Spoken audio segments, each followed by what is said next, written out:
Здравейте! Ако сте направили дарения през годината, нашата услуга за данъчни облекчения за дарение ще ви помогне да намалите облагаемия данък и да се възползвате от правата си съгласно член 22 от ЗДФЛ. Даренията могат да донесат значителни данъчни облекчения. До 50% от данъчната ви основа, ако дарявате за Националната здравноосигурителна каса или Център за асистирана репродукция. До 15% дарения за културата, до 5% дарения в полза на здравни заведения, училища, детски градини или други организации, посочени в закона.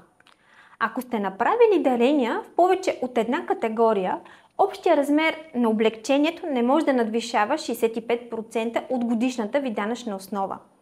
Ако дарението е в натура, може да приспаднете покупната цена на дарените предмети или тяхната пазарна цена.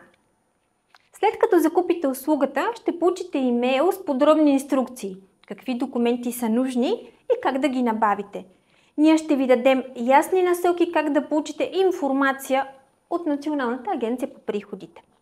Благодарим ви, че избрахте нашата услуга. Ако имате въпроси или нужда от допълнителна помощ, не се колебайте да се свържете с нас. Ние сме тук, за да ви помогнем.